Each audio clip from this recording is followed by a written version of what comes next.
बिस्मिल्लाहिर्रहमानिर्रहीम। आज का टॉपिक है section 28 counterfeit.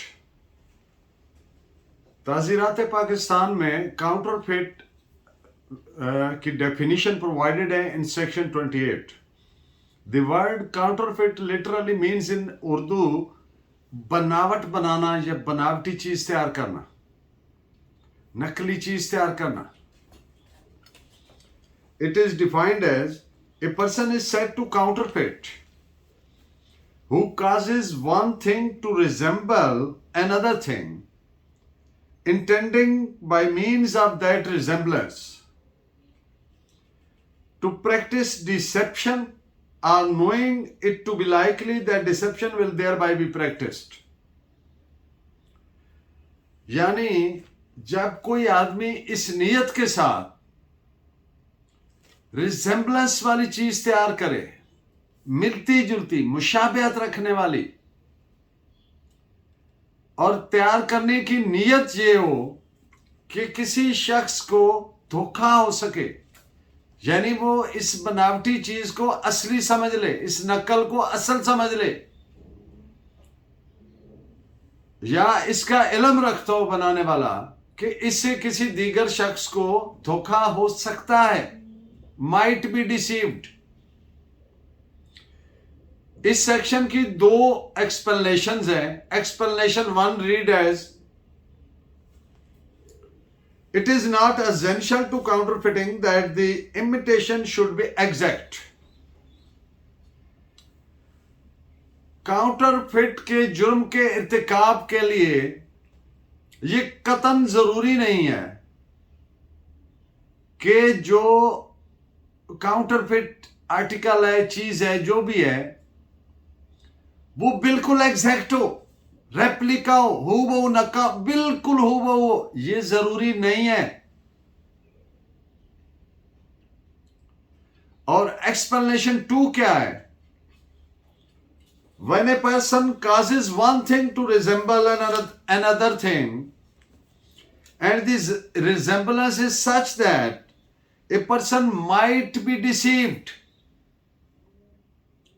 thereby, it shall be presumed until contrary is presumed that the person so causing the one thing to resemble the other thing intended by means of that resemblance to practice deception or knew it to be likely that deception would thereby be practiced। कोई शख्स जब बनावटी चीज बनाता है, नकली चीज बनाता है, और बनावटी चीज ऐसी है जिससे कोई शख्स माइट बी डिसीव, धोखा खा सकता हो, यानी असल को नकल को असल समझ सकने का धोखा खा सकता हो, तो फिर इससे प्रिजम्पशन यही होगी, मफरूजा इससे यही होगा, इससे यही फर्ज किया जाएगा कि उस शख्स ने काउंटरफिट तैयार किया है, या उसके ये इल्म में भी हो बनावटी चीज बनाने वाले के, काउंटरफिट बनाने वाले के, कि इससे किसी शख्स को धोखा हो सकता है, तो भी इट शैल बी काउंटरफिट, कि उसने इर्तिकाब किया बनावटी चीज बनाने का। अब डिफरेंट केस लॉज के जरिए आपके सामने रखता हूं ताकि मुख्तलिफ इवेंचुअलिटीज, मुख्तलिफ सूरत हाल है, आपको समझने से आसानी हो सके। काउंटरफिट ट्रेडमार्क, इसको अगर सेक्शन 28 के सेंस में देखा जाए तो इट विल बी हैविंग 2 प्रीरेक्विजिट्स। 2 चीजें जरूरी होंगी, फिर यह तस्वर होगा। नंबर 1 कि मुलजिम ने बनावटी चीज बनाई है दूसरी चीज से मुशाबह। एक बात, बनावटी चीज बनाई दूसरी चीज से मुशाबह, यानी असल के मुशाबह, ऑलरेडी एक एग्जिस्टिंग है असल चीज, उससे मिलती जुलती बनाई है, and both must be either the same, और वो दोनों या तो एक जैसी हो या ऑफ सिमिलर डिस्क्रिप्शन, या उनका बयानिया डिस्क्रिप्शन जैसे वो नजर आती हैं वो एक जैसा हो। अब जो मैंने पहली बात की कि either both are the same, तो इसमें यह होता है कि जो असल की क्वालिटी होती है वो और होती है। लग तो सेम रही है लेकिन नकल की क्वालिटी वो नहीं है, और कई चीजें हो सकती हैं। तो पहली बात तो ये होगी। और दूसरी बात क्या है कि इस मुशाबे से मुलजिम की नीयत ये हो कि वो धोखा दे, या इसका इल्म हो कि इससे किसी दीगर शख्स को धोखा हो सकता है, यानी वो नकल को असल समझ के खरीद सकता है। इस पे आप केस ला नोट फरमाइए, PLD 1969 Karachi page 245 and 2003 PTD TRIB 199। मुलजिम ने बनावटी काउंटरफेट रैपर्स एंड लेबल्स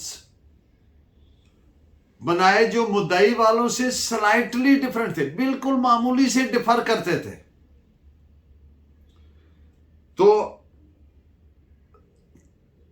ये होल्ड किया अदालत ने कि ये काउंटरफेट है। क्यों? रीजन क्या हुई? अब देखिए, इस सारा बयानिया या सारी चीज का लेबल या रैपर एक जैसा है, किसी एक जगह पे एक हल्की सी डार्ट डाल दें तो ये स्लाइड से डिफरेंस आ गया, तो वो कहे देखे ना जी ये डार्ट है इसमें तो नहीं, ऐसा नहीं। नियत उसकी क्लैरिटी से नजर आ गई, कौन सी? धोखा देने की, और सारी चीज उससे सिमिलर कर ली, मिलती जुलती कर ली। अब स्लाइड सा डिफरेंस अगर आ भी गया तो उससे मुलजिम को फायदा नहीं होगा, वो काउंटरफिट ही तस्वर होगी। This is reported as AIR 1960 supreme court page 669। हर केस में ये क्वेश्चन ऑफ फैक्ट है कि आया काउंटरफिट चीज, बनावटी चीज असल से मुशाबहत रखती है, एक बात, और क्या इससे धोखा खा सकता है कोई दूसरा शख्स, इसको असल समझ सकता है? तो ये कोर्ट ने डिसाइड करना है, और इस जिमन में कोर्ट चाहे तो एक्सपर्ट ओपिनियन भी ले सकती है। This is reported as AIR 1956 Bombay page 511। धोखा और मुशाबहत, जैसा कि मैंने पहले कहा कि ये क्वेश्चन ऑफ फैक्ट है। आप जानते हैं कि हर मुख्तलिफ डिस्प्यूट्स में there are certain questions of fact, certain questions of law, and there may be also mixed question of fact and law. तो it is always the court to decide it. और अगर इन केस कोर्ट ने expert opinion लिया है तो remember कि जो expert opinion है वो कोर्ट पे कभी बाइंडिंग नहीं होती, because the opinion after all our opinion. वो ऐसी भी हो सकती है, वो ऐसी भी हो सकती है। It is the court to decide by applying its judicial mind. This is reported as AIR 1960 Supreme Court page 699। Explanation 1 में जैसा कि वर्ड रिजेंबलेंस यूज हुआ है, मुशाबहत, मिलता जुलता होना, एक जैसा नजर आना।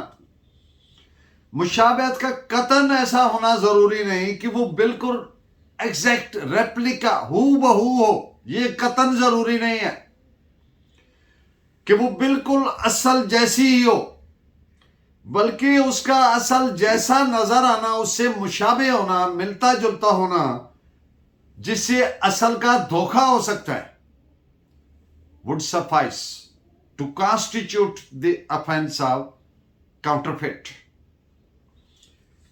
इस पे आप जजमेंट नोट फरमाएं, AIR 1960 सुप्रीम कोर्ट 669।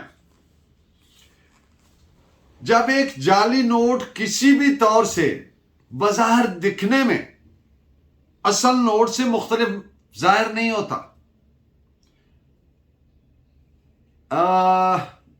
कम लाइट में, पुअर लाइट में, यानी दिन की रोशनी में देखें तो मुमकिन है वो फर्क पड़ा, लेकिन अगर लाइट कम है तो वो बिल्कुल अच्छा लगता है और चल सकता है, पास ऑफ हो सकता है, तो it will be deemed to be counterfeit. This is reported as 1972 bracket में आगे 1 MLJ क्रिमिनल 321. काउंटरफिटिंग कमिटेड, जालसाजी बनावटी हरकत करने का जुर्म का इर्तिकाब हो गया. If resemblance is of such nature and degree, counterfeit का जुर्म मुर्तकिब होना तस्वर हो जाएगा जब जो मुशाबहत है वो इस नौइयत और इस दर्जे की है as to make it possible to deceive any other person, कि उससे मुमकिन हो गया कि किसी दीगर शख्स को ये आसानी से धोखा हो सके कि वो नकल को ही असल समझ बैठे और खरीद ले, तो वो काउंटरफिट होगी, जाली और बनावटी तस्वर होगी. This is reported as AIR 1960 supreme court 669. यहां पे मैं एक बात कर दूं कि ये जो जजमेंट मैंने लिखाई है इट्स वेरी कॉम्प्रिहेंसिव जजमेंट, और इसमें काउंटरफिट के हर पहलू को का अहाता किया गया, तो इसको जरूर देखिएगा. जो वर्ड डिसेप्शन है, धोखाधड़ी,